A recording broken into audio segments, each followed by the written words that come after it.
एक गांव में रमेश नाम का टीचर रहता था। जिस पाठशाला में रमेश बच्चों को पढ़ाता था, उसी पाठशाला में एक बरगद के पेड़ पर शैतान का साया था। वो शैतान मौके की तलाश में था कि किसी तरह किसी आदमी के अंदर घुस जाए। एक दिन रमेश बच्चों को पढ़ा रहा होता है। अरे मास्टर जी, देखना राजू डरावनी कहानियाँ सुना रहा है। मुझे डर लगता है भूतों से। अरे नहीं पर ये फाला झूठ बोल रहा है, मैं तो इसे सच्ची बातें बता रहा था।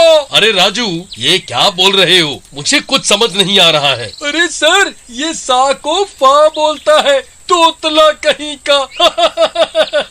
चुप करो राजा, गंदी बात है किसी का मजाक उड़ाना। और तुम क्या राजू भूतों से डरते हो? अरे इस दुनिया में भूत प्रेत नाम की कोई चीज नहीं होती, डरो मत। वो शैतान उसकी सब बातें सुन रहा होता है। उधर रमेश को उसी दिन पाठशाला में कुछ काम करने की वजह से देरी हो जाती है। आज तो काफी देर हो गई पाठशाला में। जल्दी जल्दी कदम बढ़ाऊं, नहीं तो घर के लिए लेट हो जाऊंगा। तभी वही बरगद के पेड़ वाला शैतान उसके सामने आ जाता है।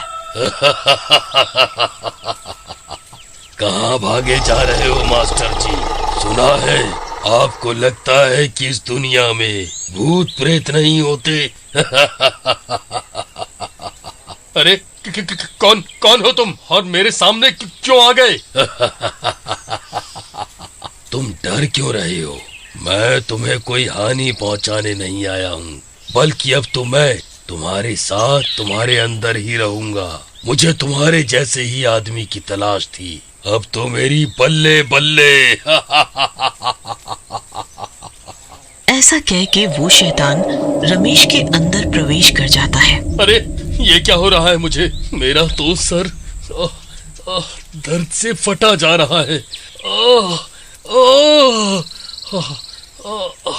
रमेश फिर अपने घर चला जाता है। उधर उसकी बीवी मीरा, जो कि स्वभाव से काफी लड़ाकी होती है, उसका घर पर इंतजार कर रही होती है। आ गए मास्टर जी, ज्ञान पेल के दुनिया को। जब देखो स्कूल स्कूल, अरे कुछ टाइम हमें भी दे दिया करो। वैसे भी तुम कोई झंडे तो गाड़ नहीं रहे लाल किले पे। हाँ? इतना सुनते ही रमेश को गुस्सा आ जाता है। अरे चांडाल तो मैं हूँ, लेकिन हरकतें तेरी हैं चांडालों जैसी। कान चला डाले बोल बोल कर, तुझे तो घर के बाहर ही फेंकना पड़ेगा।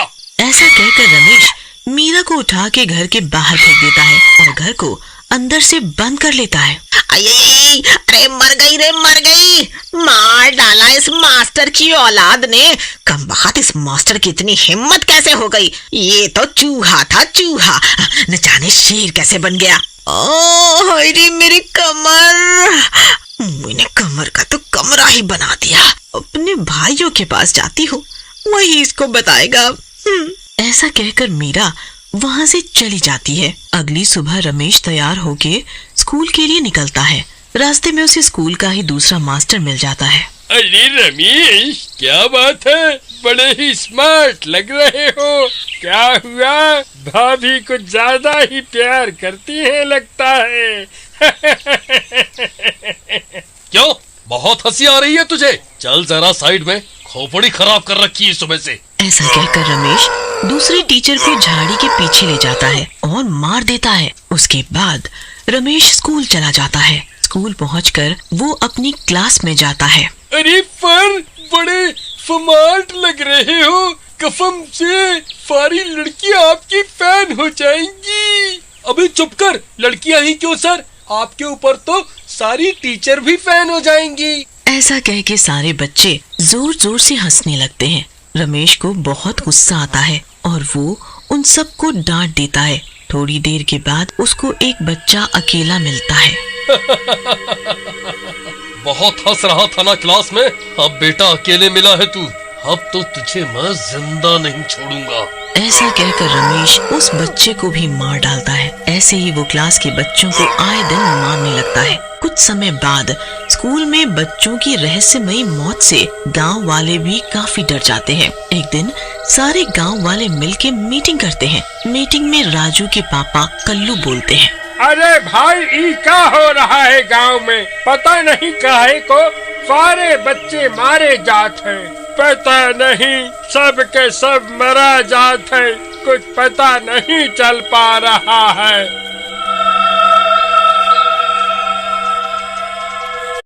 ऐसा कहकर सारे रमेश के घर पहुंचते हैं।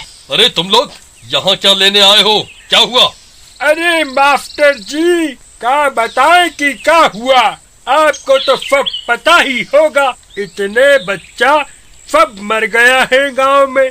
आपको कुछ मालूम है कि क्या हो रहा है? अबे क्या मुझे ज्योतिष समझाए? मुझे क्या पता कि क्या हुआ। चलो अब तुम सब लोग भागो यहाँ से। हाँ जाते हैं मुंह उठा के। ऐसा कहकर रमेश सारे गांव वालों को भगा देता है, लेकिन सोचता है, लगता है इन गांव वालों को मुझ पर शक हो रहा है। मुझे अब ज्यादा सावधानी बरतनी पड़ेगी, नहीं तो गांव वालों को मेरे बारे में पता चल जाएगा और ये शरीर मुझे छोड़ना पड़ेगा। अरे हमका लगत है ई फफूरा ही कौनो गड़बड़ किया है, तभी इतना गुस्सा कर रहा था। हमारी मानो तो भाइयों, इस पर नजर रखी जाए। अब कल्लू भाई, कौनो चारा तो है नहीं, अब जो आप ही बोले। वो ऐसी बात कर ही रहे होते हैं कि तभी रमेश की बीवी मीरा भी अपने भाई के साथ वहां आ जाती है और गांव वाले सारी बात उसको बताते हैं। उनकी बातें सुनकर मीरा बोलती है, लगता तो कुछ गड़बड़ है कल्लू भैया, क्योंकि उस दिन चूहा एकदम से शेर बन गया था। तभी मीरा का भाई बोलता है, अरे क्या दीदी, क्यों फालतू बोल रही हो? जीजा को वैसे ही गुस्सा आ गया होगा। अरे ऐसा वैसा कुछ भी नहीं है। चलो अब चलो यहाँ से। अरे तेरा तो दिमाग खराब है। मम्मी के यहाँ तो बोल रहा था कि जीजा की टांगे तोड़ दूंगा, और यहाँ आते ही गुब्बारा फुस हो गया। मुझे पता है तेरे जीजे ने मेरे साथ क्या किया था। मुझे तो घर जाने में भी डर लग रहा है अकेले। ऐसा कहकर मीरा वहाँ से घर की ओर चल पड़ती है, लेकिन घर का दरवाजा बंद होता है। मीरा और उसका भाई घर के अंदर झांकते हैं। अरे दीदी, अंदर दो जीजा हैं। अरे नास मिटे, तुझे पता है क्या बक रहा है? दो जीजा क्या होता है? चल देखने दे मुझे अंदर क्या चल रहा है। अंदर झांकते ही उनके होश उड़ जाते हैं। अंदर शैतान और रमेश बातें कर रहे होते हैं। अब तो मुझे छोड़ दो। तुमने मेरे नाम से कितने लोगों को मार दिया है, वो लोग मुझे मार डालेंगे। प्लीज प्लीज मुझे छोड़ दो। मैं एक टीचर हूँ, प्लीज मुझे छोड़ दो। तुझे छोड़ दूं? कितने दिनों बाद तो कोई ऐसा शरीर मिला है मुझे। अभी तो मजा आना शुरू हुआ है। वैसे भी तुझे क्या दिक्कत है? तू तो कुछ कर ही नहीं रहा। उधर बाहर खड़ा रमेश का साला उसे बाहर से देखता है। चुप कर, तेरा जीजा तो एक ही है कमबख्त, लेकिन उनमें कोई शैतान का साया आ गया है। लगता है इनको ठीक करवाना पड़ेगा, लेकिन कैसे? अरे दीदी, ये भी कोई बात सोचने की है। मेरे पास इसका इलाज है। ऐसा कहकर रमेश का साला अंदर जाके रमेश को डंडे से पीटने लगता है। अरे मर गया। अरे साले साहब, ये क्या कर रहे हो? क्या मुझे? मर गया। रे बचाओ बचाओ। इतने में मीरा वहाँ आ जाती है। अरे क्यों मारे जा रहा है इनको? अरे कोई भूत नहीं है इनमें? मार मार के बंदर की तरह लाल कर दिया मेरे पति को। चल भाग यहाँ से, हट। अरे दीदी, मैं कोई जीजा को शौक से थोड़ी बंदर बना रहा था। मैं तो भूत भगा रहा था जीजा का। तभी रमेश के अंदर शैतान फिर से आ जाता है।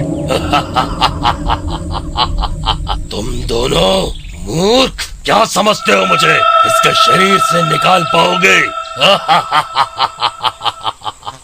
मैं अब इसके शरीर से इसकी मौत के बाद ही निकलूंगा। तभी वहाँ कल्लू आ जाता है। हमें पता था ई फफूरा कुछ गड़बड़ करेगा, इसलिए हम इसका इलाज लेके आए हैं। अबे तोतले, लगता है तेरी गर्दन ही पहले तोड़नी पड़ेगी, ताकि तू ये बेसुरी बांसुरी न बजा पाए। तभी कल्लू एक हनुमान जी का लॉकेट निकालता है और रमेश के गले में डाल देता है। रमेश दर्द से तड़पने लगता है। ये क्या डाल दिया मेरे ऊपर? मुझे इतना दर्द क्यों हो रहा है? मुझे जलन सी क्यों हो रही है? अबे फफूरे, हनुमान जी के होते तेरे जैसे बीफ भी आ जाए तो भी मेरा कुछ नहीं बिगाड़ सकते, समझा क्या? उधर थोड़ी ही देर में शैतान पूरा ही जल जाता है और रमेश भी ठीक हो जाता है।